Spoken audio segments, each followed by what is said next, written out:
Hey everybody, welcome to this week's programming. We're going into, I think, week 4 of our prep, 8-week prep, getting ready for the Open. We're going to be changing up some of the strength stuff. You're going to be seeing some Metcons with some movements we haven't done before.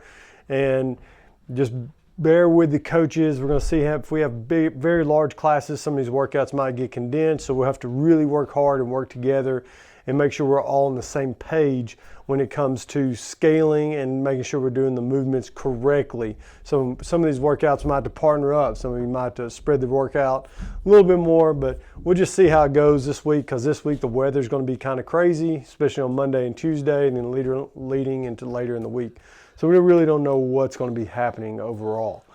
But Monday, as of right now, we're still having classes. If there's potential ice, we might be canceling. So I'll probably move Monday's workout somewhere in the midst of the week. We might be changing some stuff around, moving one of these workouts next week, because I really want to do Monday's interval training for a lot of us. Starting off Monday, we got our overhead squats. We're going to do 5 reps every 2 minutes on the minute for 10 minutes. We're going to go to moderate to heavy weight, because we're going to, once again, build on this overhead squat, because the overhead squat we haven't seen in the Open in a little while. And I know they want the Open to be broad and inclusive in general for everybody, but they also try to find one of those movements that is very challenging and rewards the people who have practiced and put in the work. And overhead squat might be one of those movements that we see this year. At least that's what I'm thinking.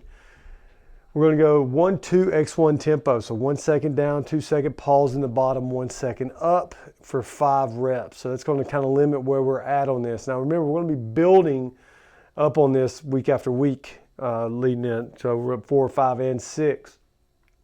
Once we get done with this, we're going to go into intervals, 6 sets, 21 16 cal row, 15 wall balls, 9 power snatches, 95, 65 pounds.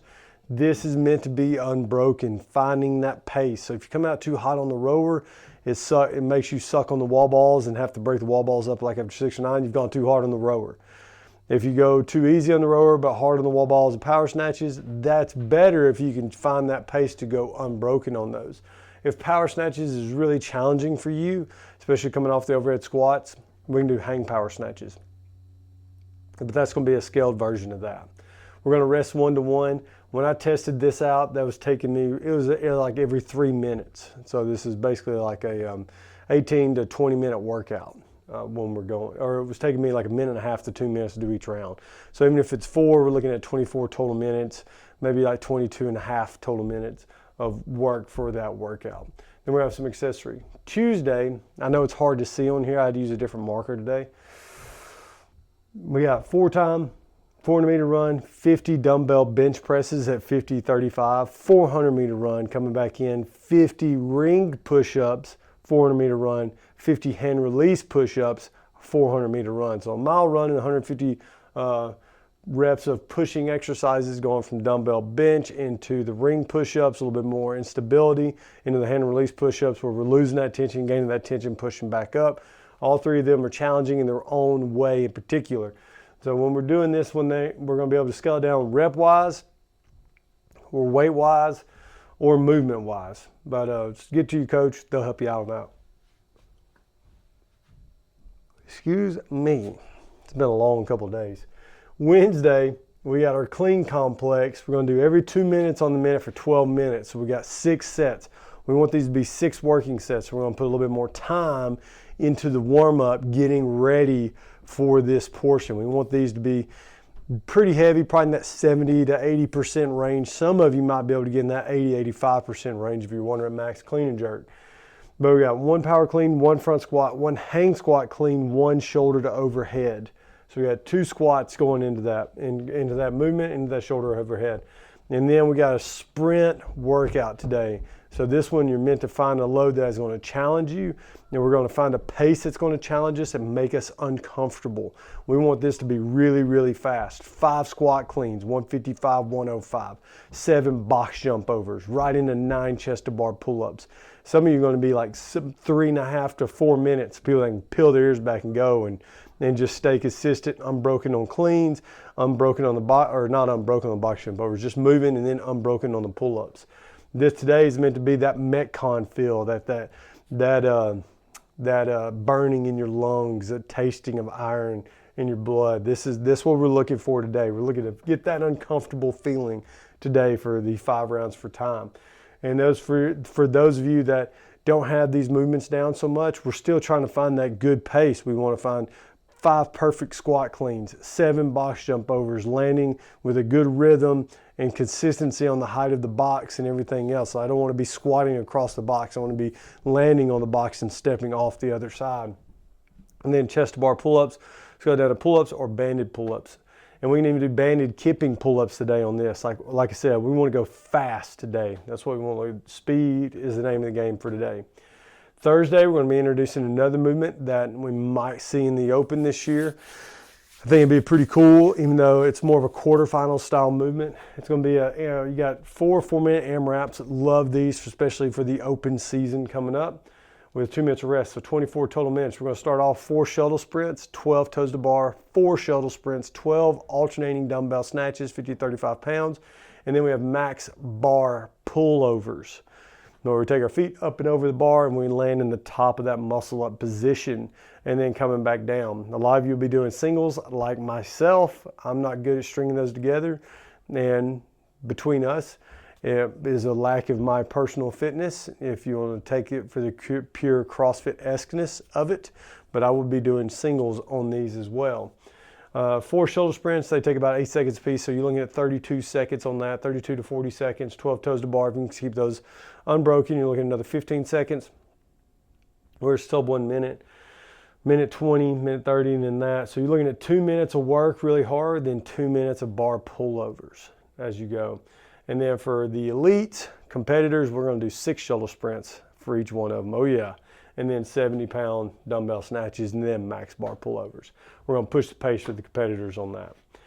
Then we have some more. This is going to be more of a strength style accessory work today. So I know we had a bunch of dumbbell bench press here. We're going to have some seated dumbbell strict presses and some other things for some good strength work to follow that up with on Thursday. Friday, we're introducing another deadlift movement, snatch grip deadlift. Something that people don't practice a lot.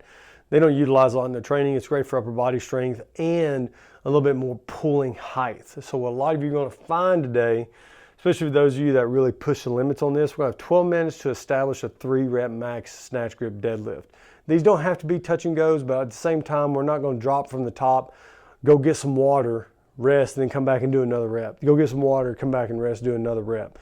If you drop it from the top, or if you're coming down and want to get reset every time, which I personally really like to think about whenever I'm doing these, it's not just bending over at the hip and just pulling the bar from the ground in a snatch grip. I'm being intentional with the movement, driving with my legs, and on the way down, I'm letting those hips go back and that bar hit my power and all my positions going back down.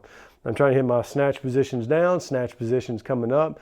I want everything to be fluid, because if I took a video of myself from the side doing snatch grip deadlifts and then I was doing snatches, my first pull from the ground should be the same thing. It should look the exact same way.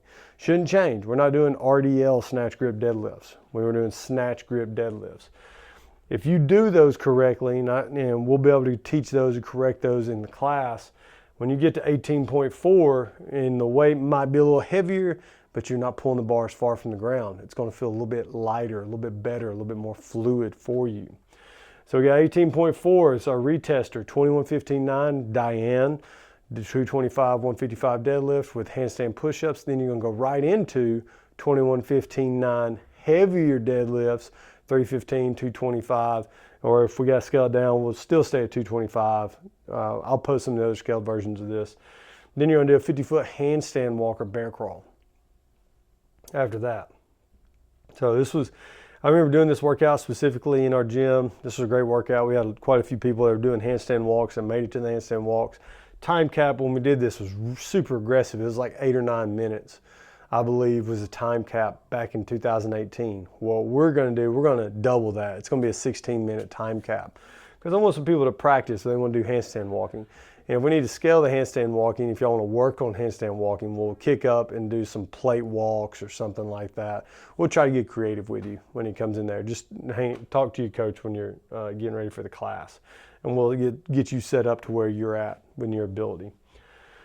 Saturday, we got a team workout, 24-minute AMRAP, 120 alternating wall ball lunges. So remember, that's the lunges. 1, throw it up. 2, throw it up, back knee touching the ground.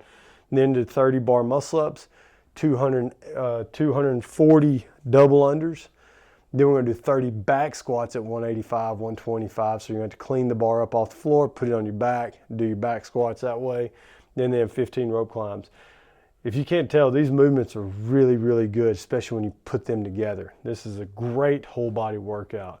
And I'm looking forward to seeing how some of you do in this workout. I'm really excited to see how many rounds some folks get and how well we move in those. That's this week's workouts. Remember, stay tuned on the app. We're going to keep you updated on what class will be like at the beginning of the week and maybe the end of the week.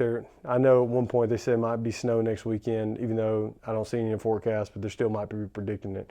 Who knows with this crazy weather. But if you got any questions or if you're at home and you need some workouts, shoot an email to me, info@crossfitbound.com. Text me, hit me up on Instagram, Facebook, wherever it is. And make sure that you get the workout that you need for you and maybe get your family involved or something like that. Anyways, y'all have a great week. Stay warm. Be careful out there if it gets icy. And see y'all's names on the leaderboard.